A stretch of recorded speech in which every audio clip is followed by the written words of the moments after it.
और गाजा में इजराइल का हमला लगातार जारी है। इन हमलों में बड़ी संख्या में फिलिस्तीनी मारे गए। इजराइल हमास में संघर्ष विराम करीब एक हफ्ते पहले ही टूट चुका है। हमास का वादा खिलाफी से नेतन्याहू का गुस्सा सातवें आसमान पर चढ़ गया। ऐसे में गाजा के अस्तित्व और कैदियों के भविष्य पर तमाम तरह के सवाल खड़े हो रहे हैं कि आखिर आगे क्या होगा। भारत ने गाजा के हालात पर चिंता जाहिर की है। ताजा हमलों में इजराइल ने गाजा में हमास के प्रधानमंत्री इस्साम देवउल्ला अलदादीस को मार गिराया है। इसमें हमास से कमांडर और पॉलिटिकल लीडर्स महमूद मारजूक, अहमद अबू वतफा, बजहत हसन, मोहम्मद अबू सुल्तान और अहमद उमर अब्दुल्ला अल हाता भी मारे गए। नेतन्याहू ने हमास को खत्म करने की सौगंध ले रखी है। ऐसे में मिडिल ईस्ट में तबाही का ये नया अध्याय कितना खतरनाक है, इसी पर खास चर्चा करेंगे। हमारे साथ मेहमानों का पूरा पैनल मौजूद है और चलिए सबसे पहले आपसे तारुफ करा देते हैं। हमारे साथ retired group captain U K Devnath sir, जो कि डिफेंस एक्सपर्ट हैं, हमारे साथ इस खास चर्चा के लिए मौजूद हैं। बहुत स्वागत है आपका। और इनके साथ ही पंकज श्रीवास्तव, जो कि फॉरेन एक्सपर्ट हैं, हमारे साथ इस खास चर्चा के लिए मौजूद है। सर, आपका भी बहुत स्वागत है। तो सबसे पहले यूके देवनाथ सर, आपका ही रुख करना चाहूंगी। और जिस तरह से हम लगातार देख रहे हैं कि ये जो हमले हैं वो लगातार जारी है। 19 जनवरी की वो तारीख थी जब युद्ध विराम समझौता किया गया, लेकिन अब एक बार फिर से मिडिल ईस्ट में वही ताबड़तोड़ हमले, एयर स्ट्राइक, ताबड़तोड़ धमाका और गाजा पट्टी पर जिस तरह के हालात देखे जा रहे हैं, भारत ने भी चिंता जाहिर की है।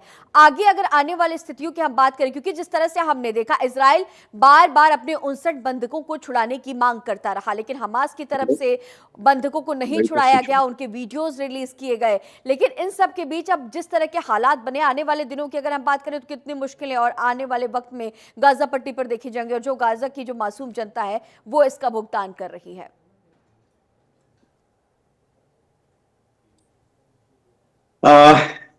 जी हाँ, गाजा में हालत बहुत ही नाजुक बने हुए हैं।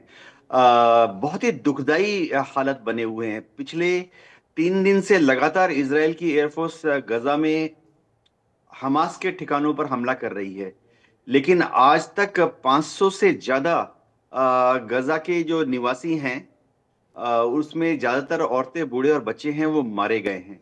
इजराइल ये दावा कर रहा है कि हमास जो है वो कतार में जो सीज फायर की बातचीत हो रही थी उस पर सहयोग नहीं कर रहा है। और इसीलिए इजराइल जो है वो हमास के ऊपर दबाव बनाने के लिए इस तरह की बमबारी कर रहा है। लेकिन हमास ये दावा कर रहा है कि वह इजराइल के साथ हर तरह की कोऑपरेशन के लिए तैयार है। हमास ने कल रात को फिर से एक स्टेटमेंट जारी की है कि वो जो बाकी बचे हुए बंधक हैं उनको छोड़ने के लिए तैयार है, बशर्ते हमास भी चाहता है कि इजराइल जो है साथ साथ साइमल्टेनियसली उसी वक्त साथ साथ आईडीएफ को भी गजा से बाहर निकालकर इजराइल ले जाए। तो ये कुछ मामला पिछले 15 दिन से कतार में जो बात चल रही थी, अंग्रेजी में कहावत है ना कि पहले चिकन की पहले एग, ऐसा ही हो रहा है। अच्छी बात यह है कि मिस्र ने फिर से कल रात को ये पेशकश की है कि वो सीज फायर टॉक्स काहिरा में आगे बढ़ाने के लिए तैयार है। और कल रात को ही एक इजराइल से उनका जो कूटनीतिज्ञों का दल है, जिसमें मोसाद और शिनबेट के बड़े ऑफिसर्स शामिल हैं, वो काहिरा पहुंच गए हैं। आज वहां पर हमास के प्रतिनिधि भी पहुंच जाएंगे। तो आज से फिर से बातचीत काहिरा में शुरू हो जानी चाहिए। ये उम्मीद करते हैं कि ये बातचीत जैसे ही शुरू होगी तो इजराइल इस बमबारी को कुछ समय के लिए रोक लेगा। जी।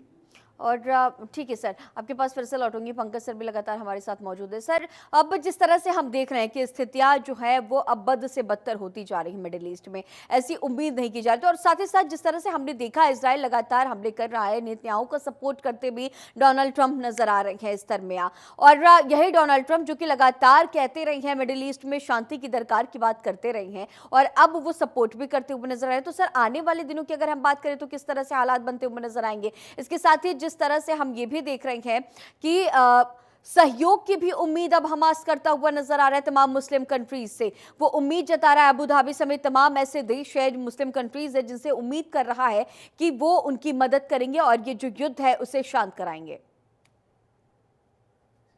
नमस्कार गरिमा जी ने कहा कि ये डोनाल्ड ट्रंप भी साथ में आ गए हैं। तो डोनाल्ड ट्रंप का जो बयान था वो तो ये था कि भाई फिलिस्तीन से सारे फिलिस्तीनियों को हटा दिया जाए हम्म। और उस एरिया में वेस्टर्न पावर्स अपने जो इंडस्ट्रियल हब है, जो एक कॉरपोरेट सेक्टर है, उसे वहां पर बसाया जाए, जिससे कि ये जो फिलिस्तीनी, जब क्योंकि फिलिस्तीनी जब भी एकजुट होंगे तो फिर इसराइल के खिलाफ अटैक करेंगे ही करेंगे। हम्म। ये युद्ध जो है 1948, जब से इसराइल बना है 14 मई 1948, उसके बाद से हम लगातार देखते आ रहे हैं, समय समय पर होता जा रहा है। 6 डेज वॉर जो गोल्डा मायर के समय में हुआ था, उस समय हम वो सब हमने देखा है। सात जो अरब कंट्रीज है जिसमें मिस्र भी शामिल था, और इन सब लोगों ने एक साथ अटैक किया था। 6 दिनों तक युद्ध चला और फिर सबको इसराइल ने धूल चटा दिया था। इस मामले में डोनाल्ड ट्रंप का ये कहना है कि ये जो युद्ध बार बार हो रहा है, जब भी एकजुट हो रहे हैं फिलिस्तीनी तब इसराइल के खिलाफ कार्य कर रहे हैं, और कितने भी पीस टॉक्स हो चुके हैं लेकिन सब व्यर्थ हो रहा है। कितने मतलब एरियल शेमोन के समय से, यात्रिक राबिन के समय से कितने पीस टॉक्स हुए, लेकिन अभी तक कुछ नहीं हुआ। तो इसलिए इन फिलिस्तीनियों को यहाँ से हटा करके इन्हें डिस्पर्स कर देना चाहिए दूसरे कई देशों में, अलग अलग देशों में, जिससे संगठित हम्म। ना हो सके। और हम्म। उसके बाद ये जो वेस्ट बैंक, गजा का इलाका है, गोलान हाइट्स वगैरह का जो ये पूरा इलाका है, यहाँ पर एक नया इलाका बनाया जाए जहां पर वेस्टर्न पावर्स आए, आ करके एक इंडस्ट्रियल और कॉर्पोरेट हब बनाए। ठीक हम्म। है, ये तो बात ये होगी। दूसरी बात जो आपने बताया कि हमास अब मुस्लिम देशों से सहयोग की बात कर रहा है, तो हमास, हमें नहीं भूलना चाहिए, एक आतंकवादी संगठन है, ये कोई हम्म। राजनीतिक संगठन नहीं है। हम्म। हमास की मन फिलिस्तीन पर राज करने की है। हम्म। सबसे बड़ी बात ये, फिलिस्तीन पर वो राज करना चाह रहा है, लेकिन उसके पास कोई राजनीतिक बढ़त नहीं है, कोई राजनीतिक हथकंडा नहीं है, इसलिए उन्होंने आतंकवाद का रास्ता चुना। अब हम्म। इसराइल और हमास की इस जंग में जैसा कि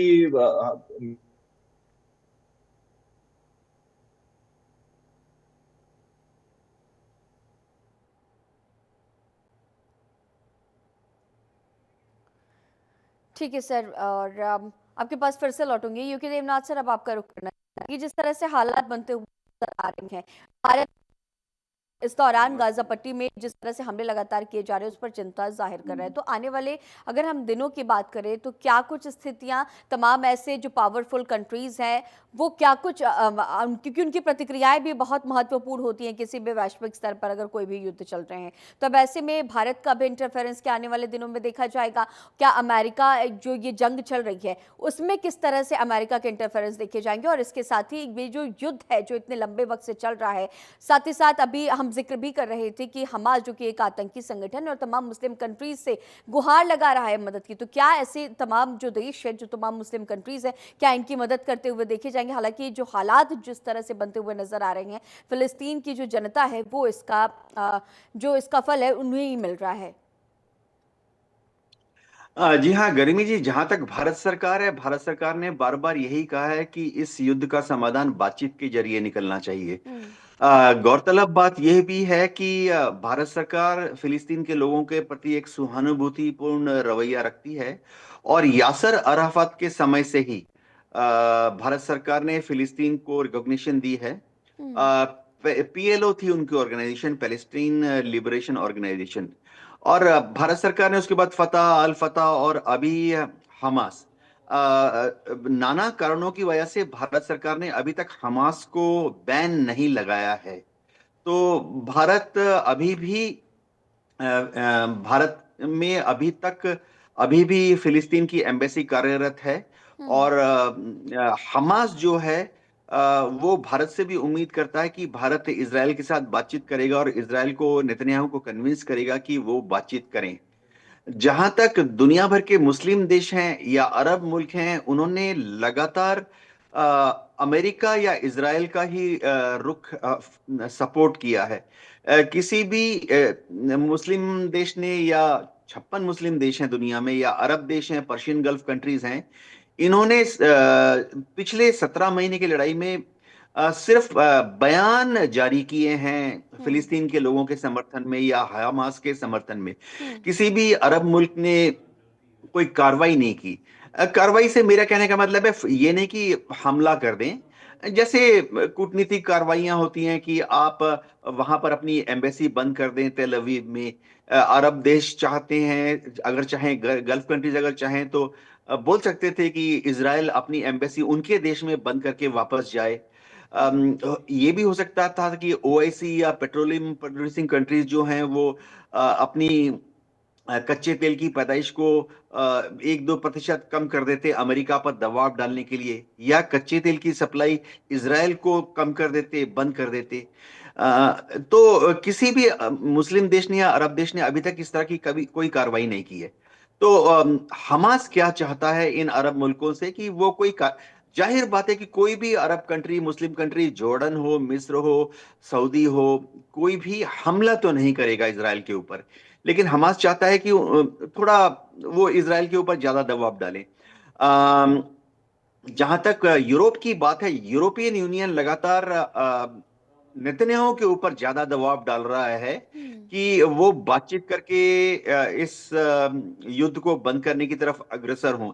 यूरोपियन यूनियन ने तो ये भी कहा है कि जो पहले बात हो रही थी कि फेज 2 फेज 3, कि फेज 3 में जब रिकंस्ट्रक्शन ऑफ गजा के बारे में बात होगी तो यूरोपियन यूनियन ने बोला था कि वो अपनी एक पॉजिटिव कंट्रीब्यूशन करेंगे और पूरी तरह से टेक्निकल सपोर्ट और जो हैवी इंडस्ट्रियल सपोर्ट है गाजा के रिबिल्डिंग में वो देंगे। अब बात उठती है डोनाल्ड ट्रंप क्या करेंगे। डोनाल्ड ट्रंप जाहिर बात है बिजनेसमैन है, रियल एस्टेट डीलर हैं, उनका काम ही है जमीन खरीदना, जमीन बेचना, होटल खरीदना, होटल बेचना। तो वो गजा को as a real estate investment proposal की तरफ देख रहे हैं।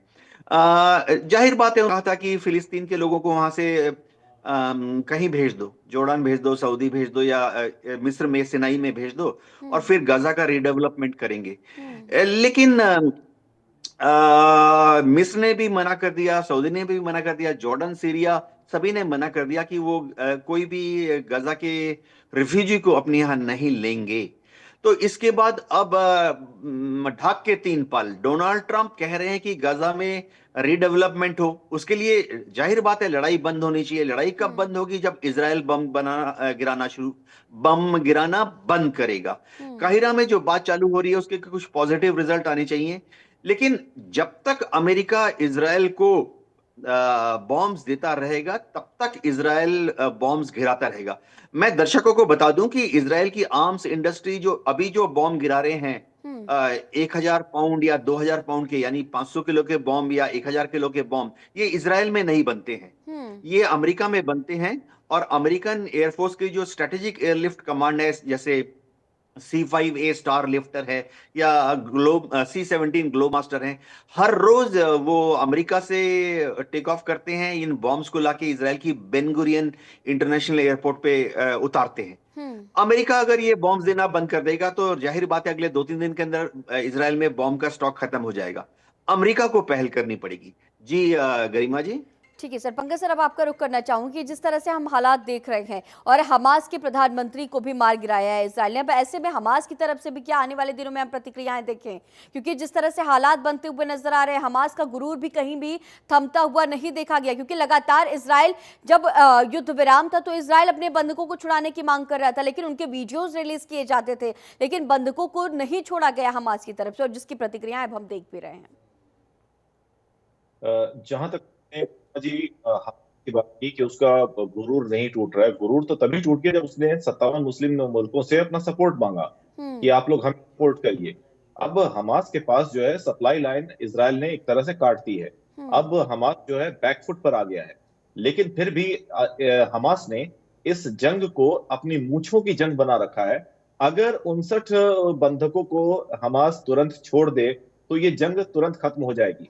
कम से कम ये होगा कि जो बेगुनाह बच्चे, मजलूम औरतें, बुजुर्ग बेचारे जो मारे जा रहे हैं, जो आम जनता मारी जा रही है, वो नहीं मारी जाएगी।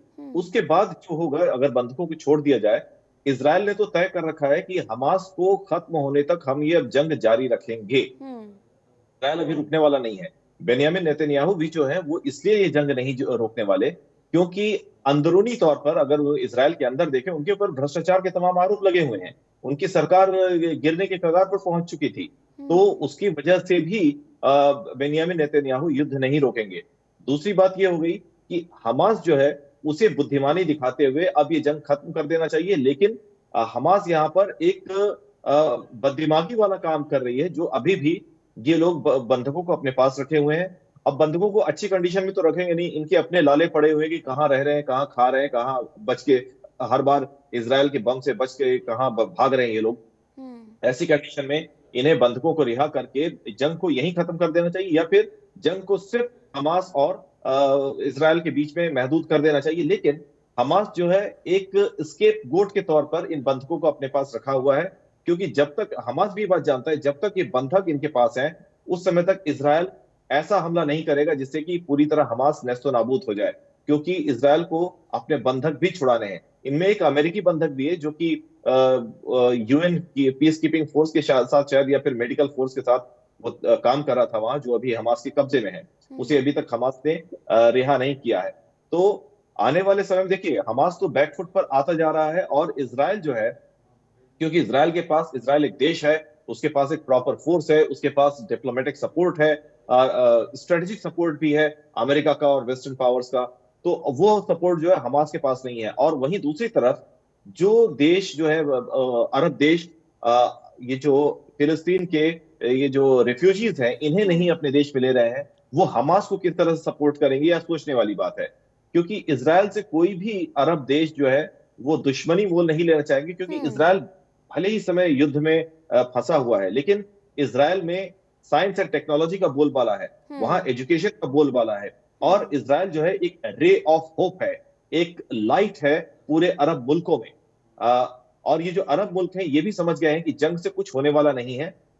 हमें इसराइल के साथ, कई अरब मुल्कों ने तो इसराइल के साथ बातचीत भी शुरू कर दी है, अपने देश में साइंस एंड टेक्नोलॉजी की तरक्की करने के लिए, एजुकेशन में, कृषि में, चिकित्सा के क्षेत्र में, हर फील्ड में ये देश भी इसराइल से सबक लेकर के, उससे गाइडेंस लेकर के अपना भी जो आर्थिक हालत है और टेक्नोलॉजी के फील्ड में तरक्की करना चाहते हैं। तो इसलिए ये देश भी इसराइल से दुश्मनी मोल नहीं लेंगे।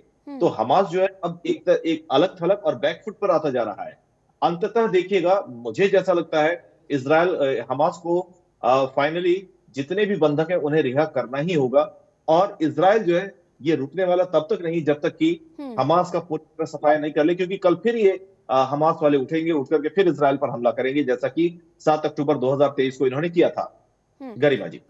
यूके देवनाथ सर, जिस तरह से पंकज सर जिक्र कर रहे थे, बहुत सही बातों का उन्होंने जिक्र किया और कहा कि अब पूरी तरह से इजराइल ने ठान लिया है कि वो हमास को खत्म कर देगा। और सर, क्या हम यही माने कि वो जो 59 बंधक है उन्हें क्या वो इसी वजह से हमास ने रोक रखा है कि इजराइल अब इसकी वजह से उनके जो हाथ है वो कहीं ना कहीं से बंधे रहेंगे, कि वो अपने बंधकों को छुड़ाना भी चाहते होंगे, और इसीलिए ये जो हमले हैं वो और ज्यादा उग्र नहीं हो रहे हैं? क्या इस उम्मीद में हमास ने अभी तक 59 बंधकों को नहीं छोड़ा है? क्योंकि हमास को भी कहीं ना कहीं लग रहा हो कि जैसे उसने 59 अपने जो इजराइल के जो बंधक है, अगर उन्हें छोड़ दिया गया तो पूरी तरह से गाजा पट्टी को तबाही में तब्दील कर दिया जाएगा, हमास का पूरी तरह से खात्मा हो जाएगा। क्या सर इस तरह की उम्मीद? और क्योंकि हम लगातार, और सर भी जिक्र कर रहे थे कि मूंछों की लड़ाई पर हमास के सामने ये बात आ चुकी, वो पूरी तरह से बैकफुट पर आ चुका है, लेकिन वो चाहता है कि मुस्लिम कंट्रीज सहयोग करे, लेकिन कहीं से भी आसार नजर नहीं आ रहे हैं, क्योंकि हमास एक आतंकी संगठन और आतंक के खात्मे की बात तमाम कंट्रीज के तमाम लीडर्स लगातार करते रहे हैं।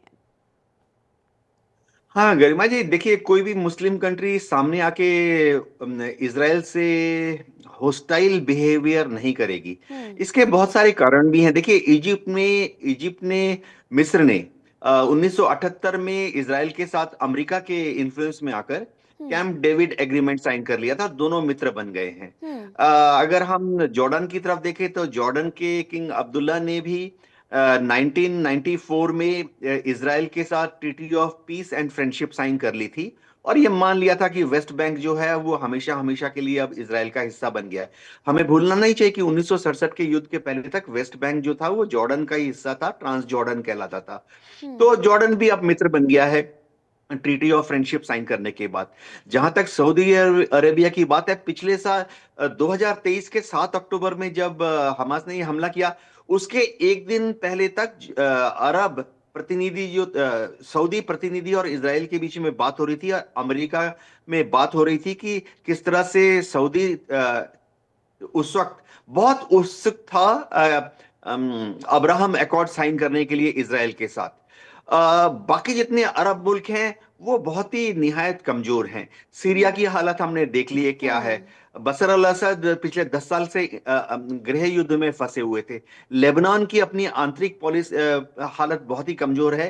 वो इजराइल के खिलाफ नहीं जा सकते। सबसे बड़ी बात है, एक फैक्टर था तुर्की। एर्दोगान जो हैं वो वहां पर पावर में थे, लेकिन एर्दोगान नेटो के मेंबर हैं तो इजराइल के खिलाफ नहीं जा सकते। एर्दोगान की एक और दिली ख्वाहिश है कि वो तुर्की जो है यूरोपियन यूनियन को ज्वाइन कर ले, और यूरोपियन यूनियन को ज्वाइन अगर करना है तो फिर एर्दोगान जो है इजराइल के खिलाफ कोई भयंकर कार्रवाई नहीं कर सकते डिप्लोमेटिक कार्रवाई के अलावा। तो अरब मुल्क कोई सामने नहीं आएगा।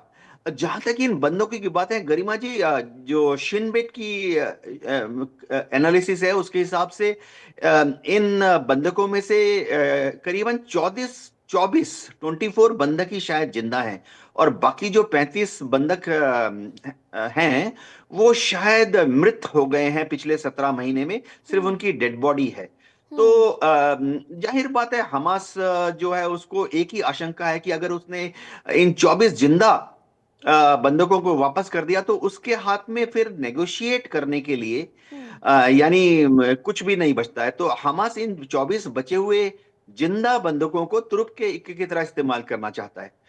एक और चीज तो पक्की है कि इजराइल और अमेरिका बहुत कोशिश कर रहे हैं कि भविष्य के गजा में, भविष्य के फिलिस्तीन के शासन में हमास का कोई हाथ ना हो। वो बहुत कोशिश कर रहे हैं कि पैलेस्टीनियन अथॉरिटी जो है, जिनका की ज्यादा पकड़ वेस्ट बैंक में है, मोहम्मद अब्बास है वहां पर, वो काफी मॉडरेट माने जाते हैं, हथियारों के इस्तेमाल में यकीन नहीं करते। सबसे बड़ी बात है कि यूरोपियन देशों को भी पसंद है।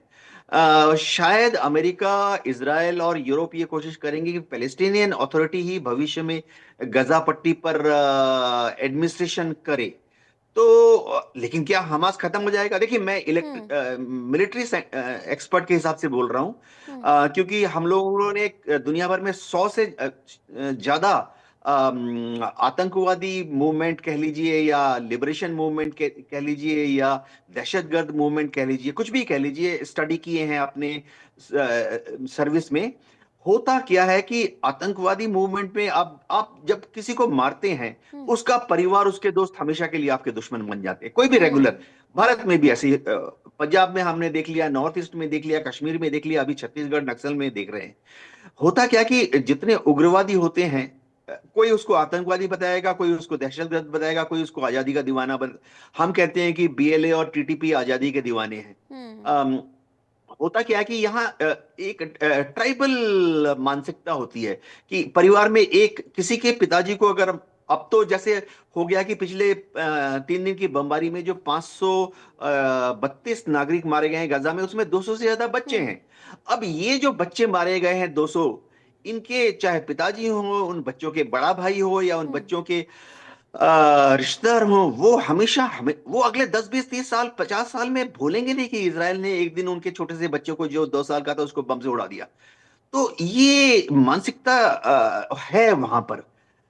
एक और चीज मैं गरिमा जी खत्म करते हुए बताना चाहता हूं कि गजा बहुत छोटी सी जगह है। महज पॉपुलेशन 20-22 लाख है। दिल्ली से क्षेत्रफल आधा है, और उनकी आबादी दिल्ली से 1/5 है।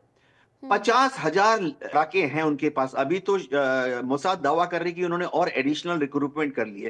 तो जहां की आबादी 20-22 लाख है, और उसमें से 50,000 अगर उनके लड़के हैं, तो आप देख लीजिए, उसका मतलब हर घर में एक भाई, एक पिता या एक हस्बैंड हमास में है। ठीक है सर, समय कम है, खत्म करना मिलिट्री साइकोलॉजिकल पॉइंट से बोल रहा हूँ, बहुत मुश्किल आपने है। दर्शकों तक तमाम जानकारियां साझा की। आपका हमारे साथ बने रहने के लिए बहुत शुक्रिया। पंकज सर, आपका भी हमारे साथ बने रहने के लिए बहुत शुक्रिया।